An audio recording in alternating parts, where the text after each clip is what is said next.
Hey, fam!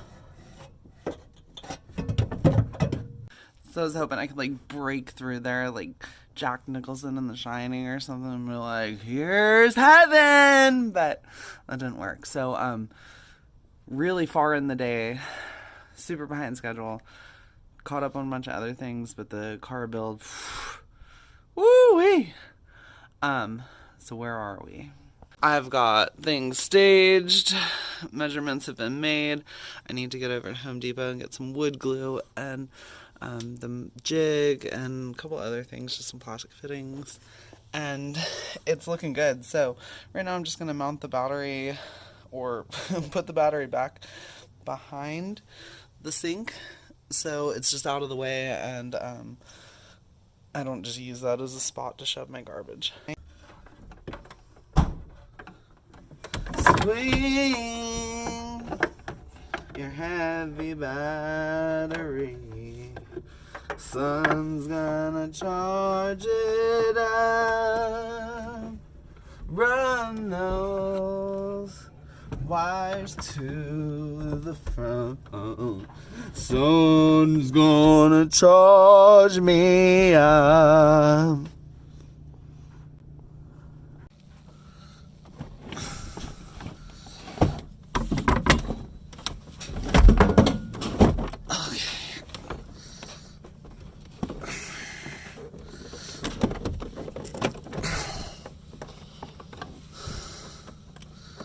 I'm just going to take the wooden block and block it out.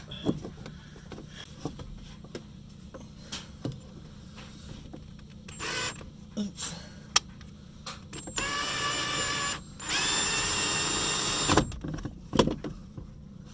Nice.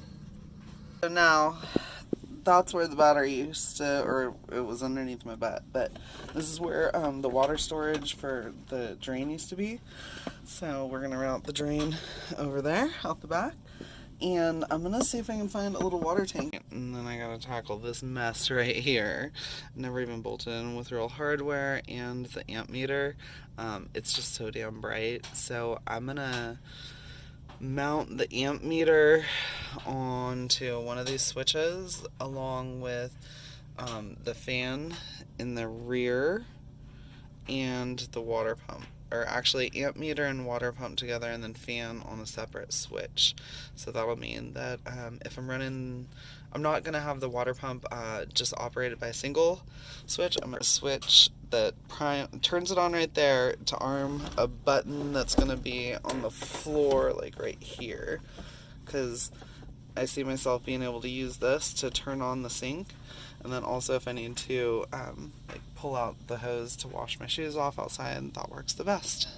Alright, and so I'm pretty sure I just had to wire this up like while sleeping in the car, so that's why it's horrible, and I'm going to just rewire this whole thing because it's a mess. I just want to give a shout out to the sponsor of this episode, Piano Mania Music. Alright, your source for the best ragtime, jazz, and blues piano music.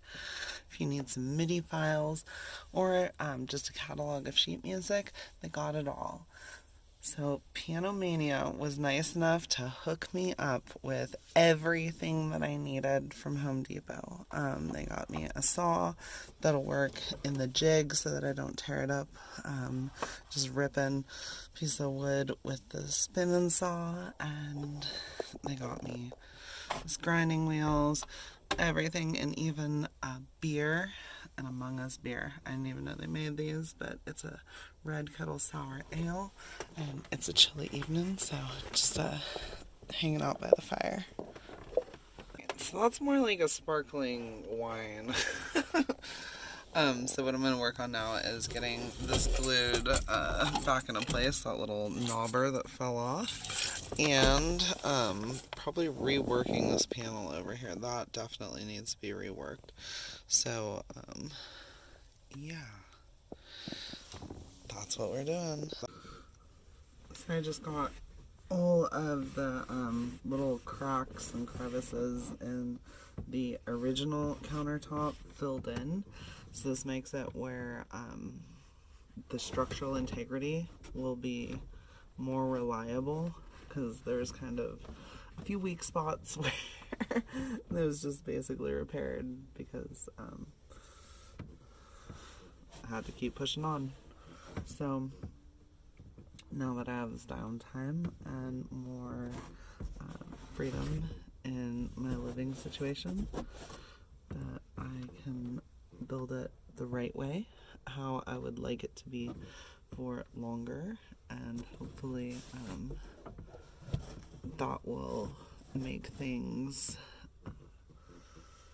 just last longer and be here for, I don't know, hopefully it doesn't, hopefully I don't sell the car and the person that I sell it to is just like, oh, I don't like this, I'm gonna remove it. But why would they buy a car like this if that's the case? So yeah,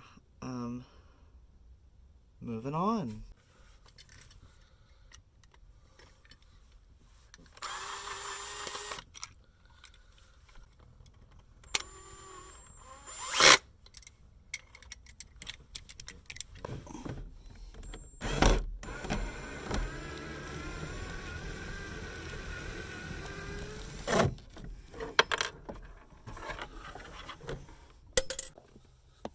Alright, so this joint right here is all like, wobbly dobbly. So we're gonna wobble it, dobble it, and then it's gonna let the glue get down there. Once we get enough glue down there, we'll clamp it. Alright, I don't think these are the right clamps for it, because, they don't like hold on to anything hard enough there.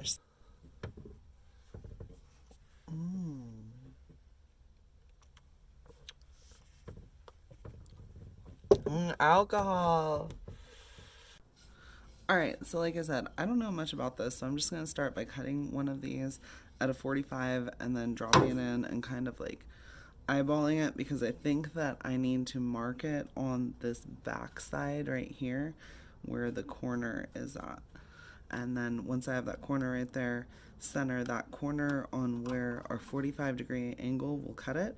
And bada bing, bada boom!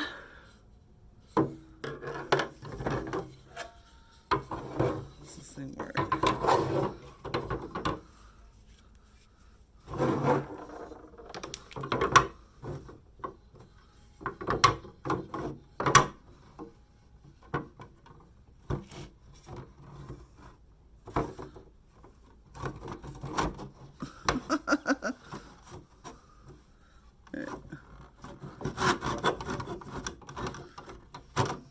This does not rip as fast as the other saw, right? Piano Mania. I think you just wanted to slow down the cuts and make more boob time.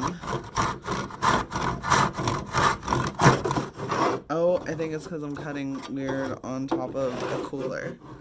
Yep, user error. Definitely user error. Uh-oh.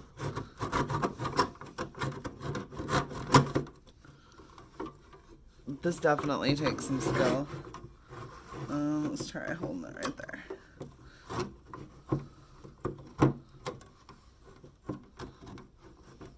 Alright, I don't know how I'm going to do this. This is a weird angle. Damn it. Piano Mania, you tricked me. You just wanted to see. Alright, I'm trying to.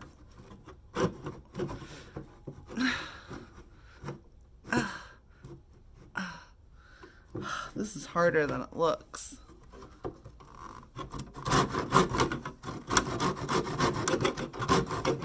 Alright, I think I just need better leverage.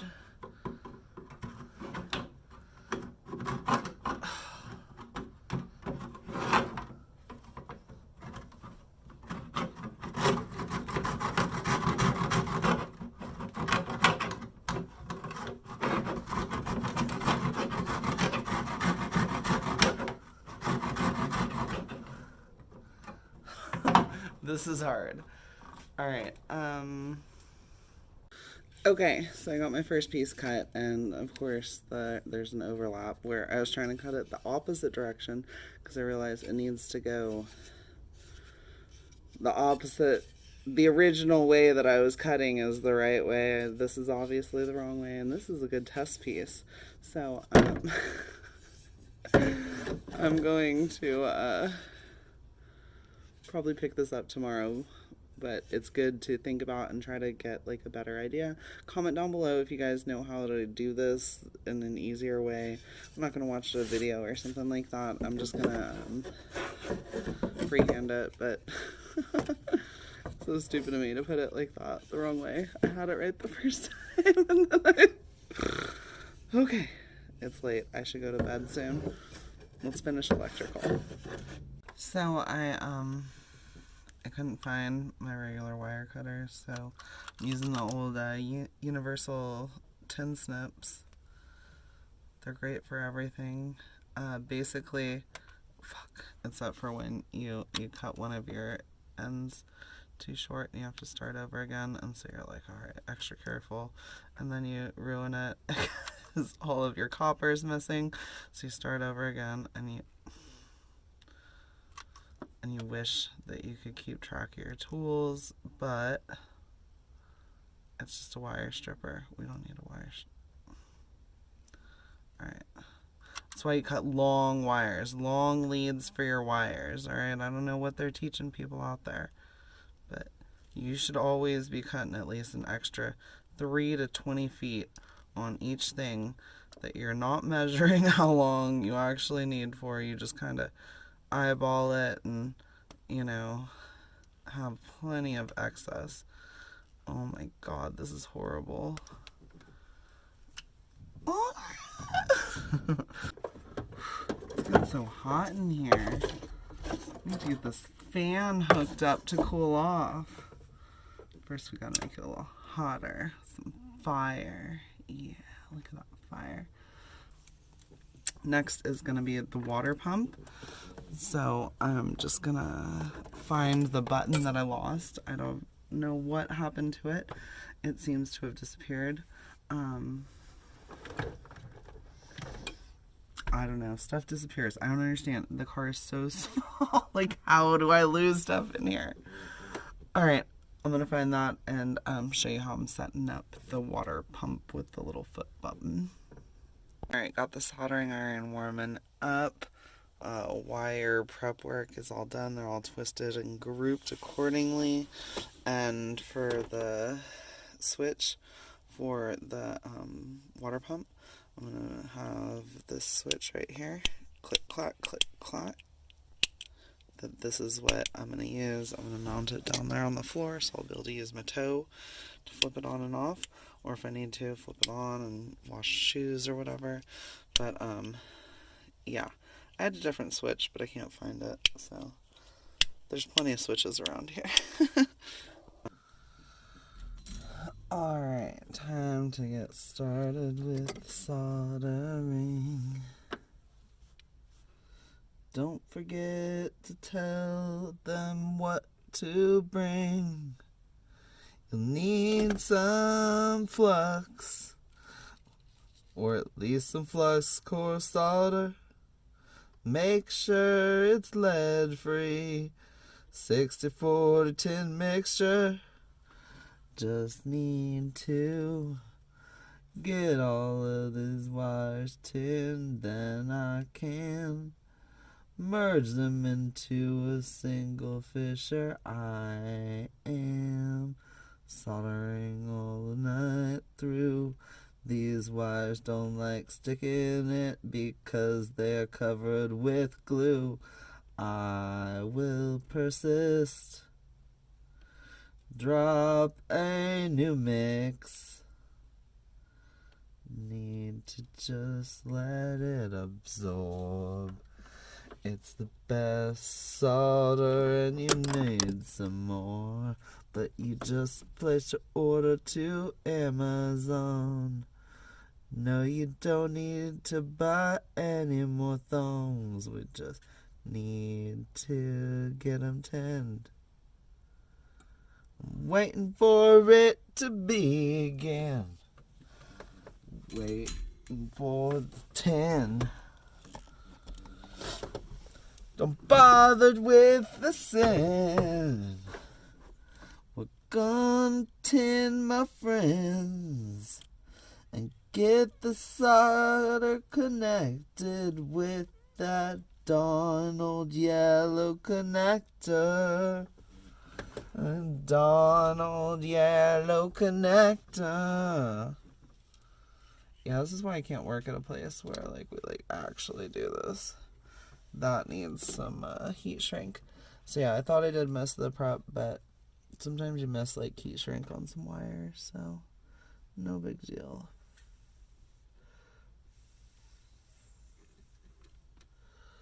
And even though there's not a bunch of lead in here, I still don't like breathing it.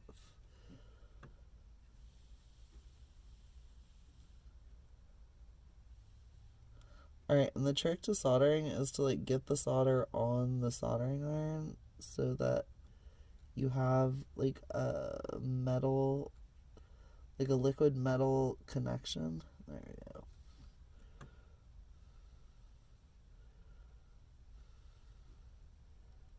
Because that transfers the heat a lot better. Alright, I'm gonna just stop on this one. It's just done. That's what I'm trying to say. It's just done. Alright, finally got that wire all prepped. Because I'm using a common negative, I didn't want to try to route these janky wire groups onto that connection, so I ran some wires out of there, and then I'm going to join that up with there after, and it's all going through the heat shrink, and all is well. We're just taking a first class trip down to Soldertown, and hopefully no detours in cold Sockettville. Alright. Holy crap. So this is a mismatch. This is for stained glass, this is for fine detail work, and this is somewhere in the middle. I'm going to redo that one because one of these is definitely cold soldered.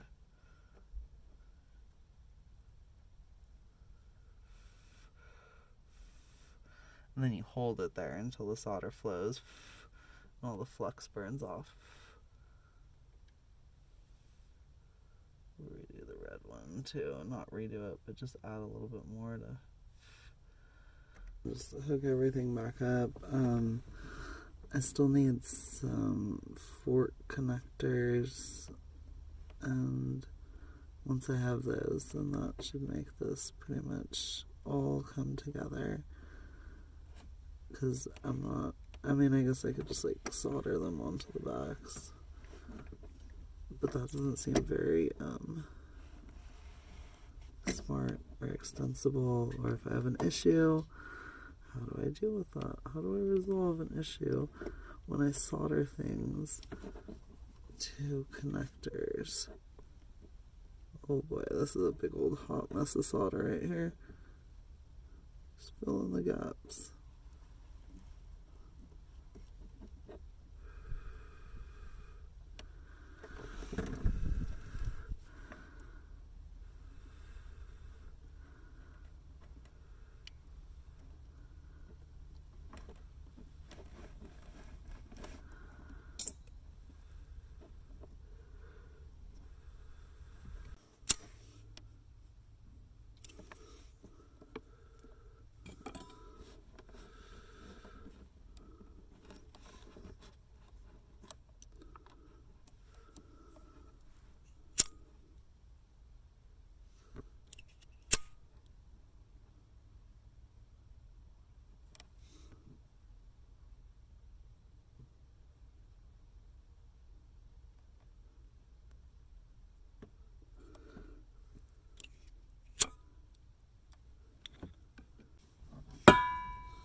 Just kidding.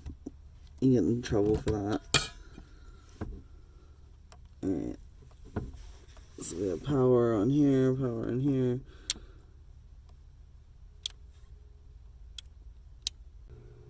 Fan back there works. I'm not going to do the water pump because it's dry. But if one works, then they're all going to work.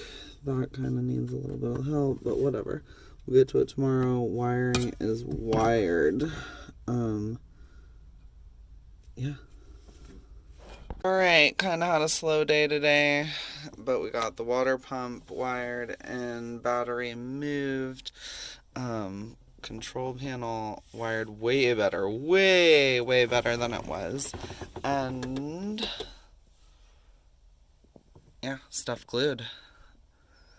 Not the most productive day, but also not the least productive. I did other stuff today, so it all averages out. So I hope you guys enjoyed this episode of day 3, which, oh my god, this is exhausting, shooting and recording. It takes about 2 to 3 times longer to do things because I'm having to like prep and make sure everything is like ready to shoot. And yeah, it's a lot of fun, but whew, takes a lot of effort. So tomorrow I will see you. Have a good night.